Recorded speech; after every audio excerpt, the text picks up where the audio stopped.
Hello, welcome to a brand new video. I'm chucking them out this week, apologies, but you know, when you're keen, you're keen. My name is Paul Mount, this is my world of stuff. If you're interested in some of the content that you see on this channel, then why not like and subscribe, because I do video reviews, film reviews, book reviews, unboxings, updates, cinema visits, all that sort of stuff that hopefully you'll find quite enjoyable. So why not have a little look? Sorry, microphone's in shot. What are you going to do? So yeah, subscribe and like, and you'll see all these videos as they come up, and you can even leave a comment and leave thumbs up. That's what you want to be doing. This is my sort of weekly, fortnightly, 10 daily update, my physical media update, things I've bought, DVD, Blu-ray wise, but I also include books and collectibles and bits and pieces as well. So it's not just the usual sort of, I bought this Blu-ray this week. It's all sorts of stuff.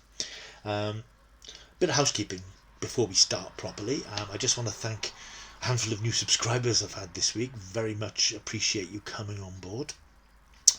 Hopefully you'll stick with the channel, because I'm planning to keep on going, even though it's hard to get subscribers. I don't know how it works exactly. I think you've got to be probably a bit more visible on social media with Instagram and Twitter. And I'm not. I just do this really, and Facebook, and I just let people wander along if they fancy it. But if you enjoy this sort of stuff, like I said, subscribe and like. Tell your friends even. Tell your friends there's this scruffy looking Herbert who does reviews, which are quite interesting if you find them interesting, and you can do all the usual stuff. But as I said, thanks for the handful of new subscribers today. I was stuck on a certain number, and I've sort of leapt up a little bit this week, which is nice. So yeah, why not stick around, as they say, stick around. Okay, a couple of other things I wanted to talk about very briefly. Now, I don't do reactions. I don't do film reactions, TV reactions, trailer reactions, because people do, and I don't really want to go down that rabbit hole. Although they're quite interesting, I must admit.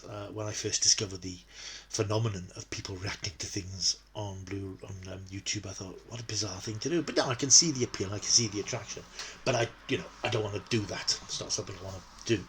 But I do want to comment on things now and again when there's a new trailer or something that's coming on that's worth mentioning. I just want to mention the new trailer for the new Marvel film, The Eternals, which is coming out in November, which you've almost certainly seen by now because it's been all over the internet, and there's already dozens of reaction videos out there. I think people must be sitting in front of their computers poised, ready for the new thing they can react to. Yeah, I watched the trailer this morning. I've watched it a few times now.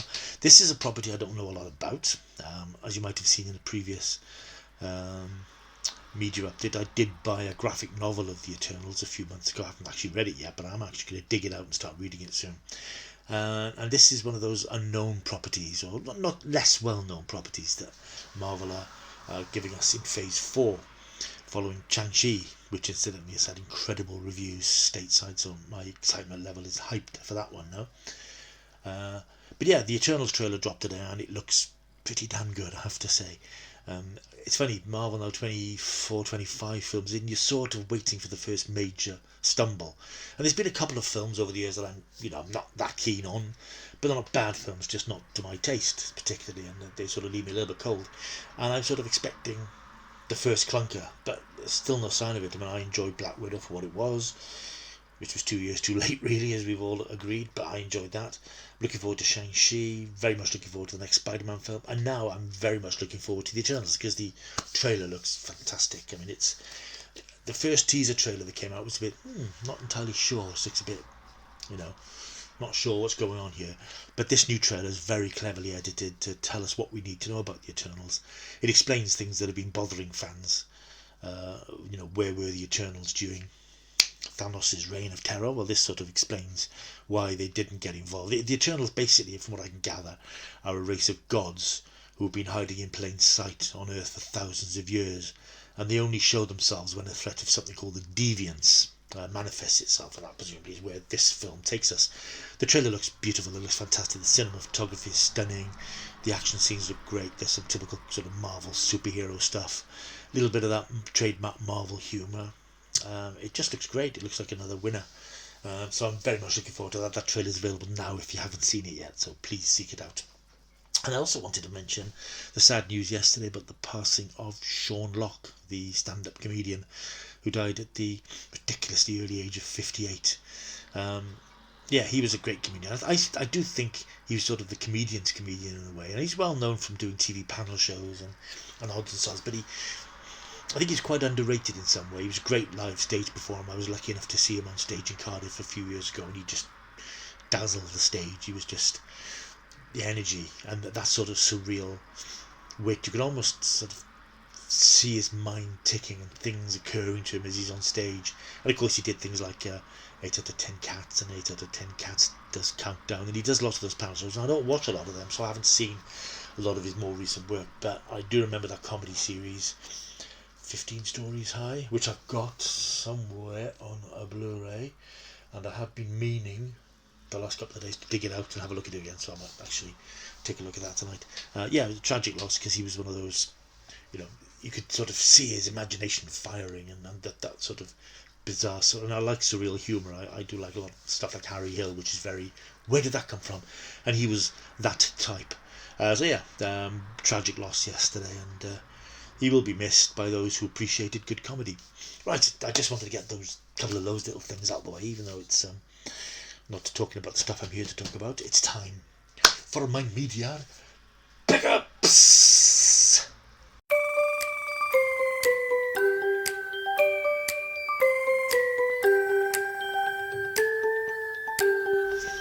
Yeah, okay, the stuff I got. Yeah, a little collection. This is probably over the last 10 days to 2 weeks. Excuse me. There are bells. The bells. The bells. Okay. The bells. What was I thinking of doing a video at 6 o'clock? Yeah, I live opposite a church, and it's very nice to hear the bells sounding out, but not when you're trying to do a video. Thanks. So it's finished now, so I'm back. Right, the stuff that I bought in the last, as I say, week to 10 days, which will be of interest, hopefully. And I'll just get this one out of the way. This, of course, is the Web of Fear, the Doctor Who special edition, which has come out this week. I've done a whole video unboxing and reviewing this, so I shall move swiftly on. That video, obviously, take a look and tell me what you think. A couple of these first three, which I'm going to show, aren't exactly pickups. They're rescue jobs. Ones I've saved from the skip because... various reasons. My brother is having a bit of a clear out at the moment of unwatched Blu-rays and DVDs. Just between us, we've got a massive selection of stuff. I mean, we've probably got 20% of stuff is sort of doubled in our collections. But he's been having a bit of a clear out and getting rid of stuff which he either hasn't watched or isn't going to watch again. And I've been sort of sorting them out and taking them, disposing of them, as it were. But there were a few I thought, actually, I think I might hang on to these because they're not bad films and they're quite nice to have. The first one is Fright Night. Now, not the original, this is the 2012 remake of the 1980s horror classic. This one stars Colin Farrell, the late Anton Yelchin, and of course David Tennant as the monstrous vampire Peter Vincent. Yeah, this is sort of a cult classic horror film from the 80s that was remade. It's a decent enough film. It's the first chance we got to sort of David Tennant do that sort of louche rock star thing, which he does now and again. And he's very good at it, to be fair. It's not a bad little film, and I thought, yeah, I'll save this from the skip. It's the straightforward, it's the DVD. Special features, you've got bloopers, Squid Man, extended and uncut, and a Kid Cudi, a music video. So they certainly pushed the boat up with special features on this one.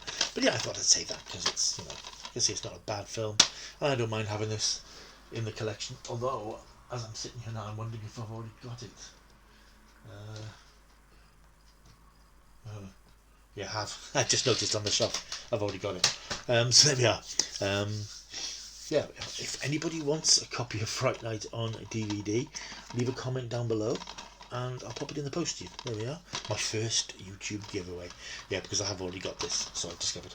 Right, second save effort from my brother's collection, Store Dogs, not the original, the classic original, but this is the remake from 2012 again, starring Dustin Hoffman. No, it's not Dustin Hoffman's in the original, you fool. James Marsden, Kate Bosworth and Alexander Skarsgård. It's the remake of that sort of rather disturbing cult classic horror film from the 1970s. Dark Tale of Terror, says Alan Frank in the Daily Star. Well, who am I to argue with him? Yeah, as I said, I don't really like throwing away Blu-rays. I thought I'd hang on to this one. because I think it's probably okay. Obviously it's not a patch on the Sam Peckinpah original, but probably worth a look and worth bunging on the shelf.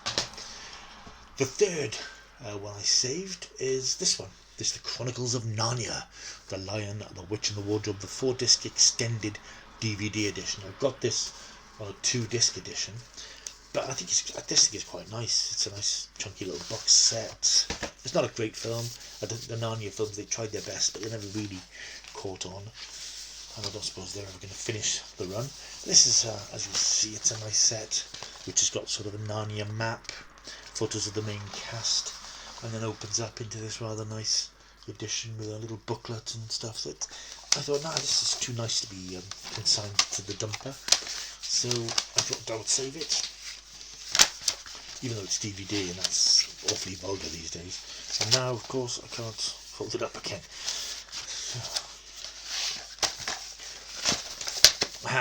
It's like the Krypton factor. Whoops, show my age there. So that's the Chronicles of Narnia on 4-disc extended DVD. Sorry, just a strange noise just distracted me. Very odd. Is that one? Right, this one I picked up from a charity shop last week. Yes, you can probably hear it is a horse and cart. That's where I live. I live in Wales. We still have people on horse and carts. What can I say? St Trinians box set, the classic sort of raunchy, raucous films about the legendary anarchic girls' school St Trinians. This has got 4 films across 2 discs.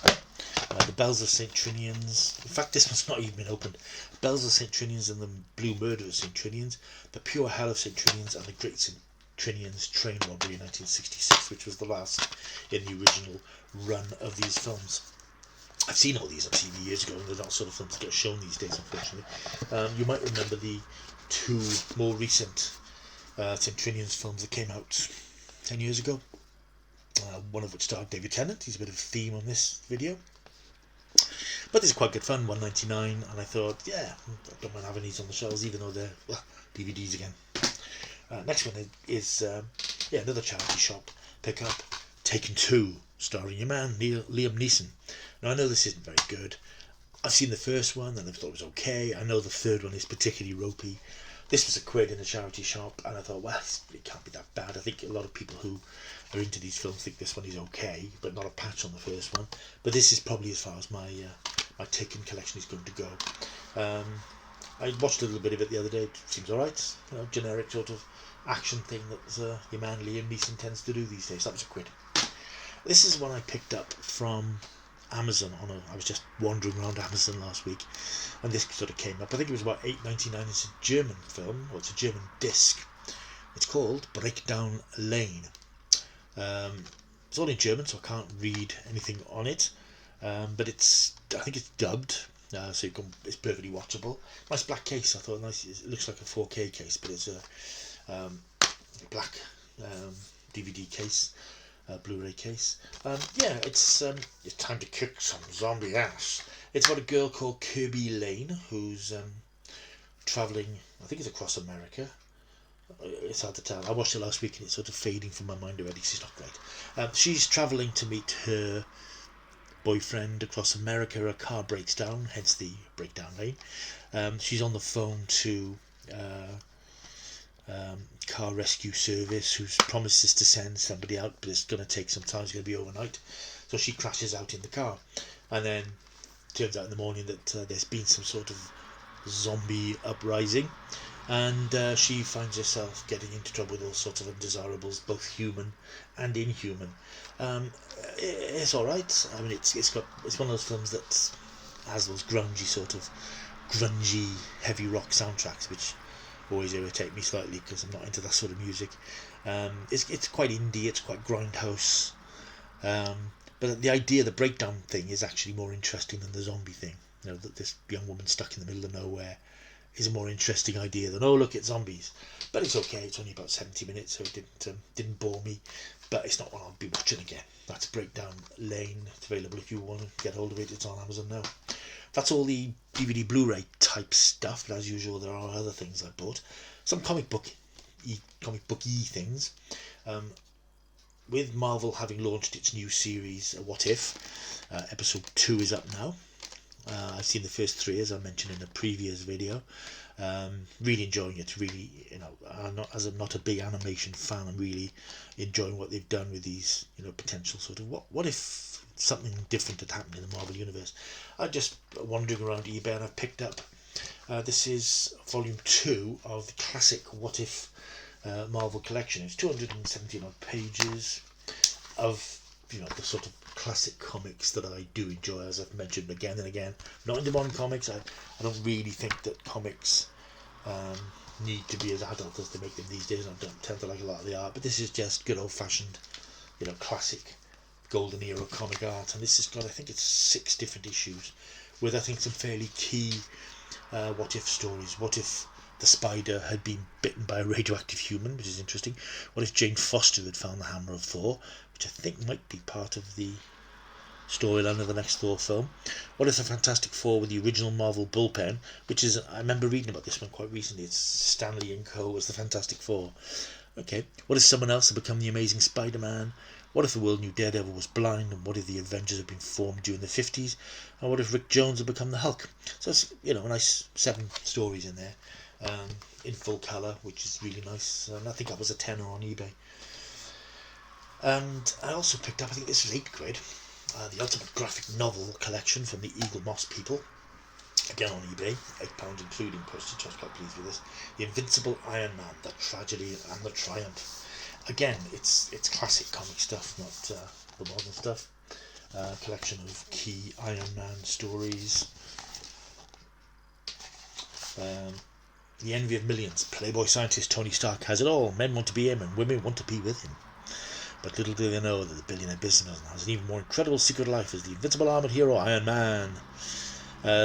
Collects Tales of Suspense 91 to 99, Iron Man as Submariner number 1, and the Invincible Iron Man 1 to 4. So it's like early appearances of Iron Man, and when he sort of had his own title. So yeah, like I say, I just love this. I haven't read this sort of stuff for years, and over the last year or so I bought lots and lots of it. I still haven't got around to reading a lot of it because I've got a lot of stuff going on at the moment, which I'll talk about at the end of the video.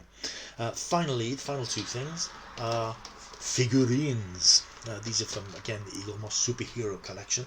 I picked these up in B&M Bargains earlier this week because, as you probably know, there's some new Doctor Who figures due out, so I've just been popping into my local B&M to see if they're on the shelves yet, and they're not, and I don't think they're anywhere yet. But I did find a couple of these for a £5, and of course I think they're about £12 if you go online. This is a Batman figure, as you can see. This is, I don't know what this version of Batman this is, but it's Batman anyway. This was a £5, so I was quite pleased to nab that. And from the Marvel Superhero Collection, Mr. Luke Cage Power Man, which is quite a nice little figure. I thought, well, for a £5, why not? So that's my pickups for this week, or the last 10 days to 2 weeks, whatever. Hope you've enjoyed this video, my little rumble through the bits and pieces I've picked up. As I said, there are lots of things going on at the moment, so I'm trying to do videos as and when I can.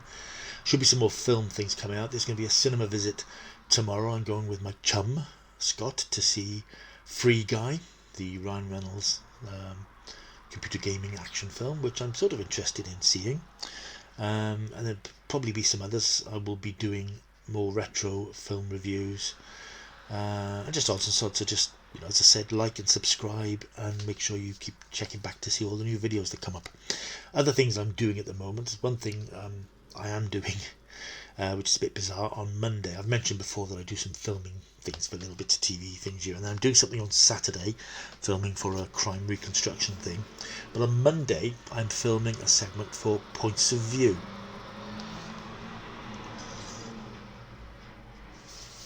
Thank you. Yeah, Points of View, is, you probably know, is the long-running BBC, very brief 10-15 minute thing on Sunday afternoons, Sunday early evenings, where viewers just talk about the things they've watched on television, the things they've liked and the things they dislike. And it always used to be people like, most recently I think Jeremy Vine, reading out letters and playing phone calls and things, but now they do video reviews. People, they link up on Zoom and all these things, and they talk about TV programs, and I just saw an ad on Facebook not long ago looking for people who might be interested in participating, so I applied, got through the sift, and it's all been arranged this week that I'm doing something on Monday, which will be on the show the following Sunday. So you will see me, if you don't avoid it, on TV in Points of View a week Sunday. I'll probably mention it again in any future video that comes up in the next week or so, and I'll let you know about any other TV typey things that I'm doing. It's normally just sort of background stuff, but there's one particular company I work for is doing sort of stuff that, you know, and there are reality, not reality shows, but they're on sort of crime reconstruction things, drama, documentary type things, and I do quite a few of those, and anything else that comes my way. So yeah, I will let you know when these things come up if you're interested in watching them at all. That is right. I've rambled on for long enough. 20 minutes. Don't forget to like and subscribe, thumbs up, tell your friends, and until I see you next time, you know what they say, keep taking the stuff.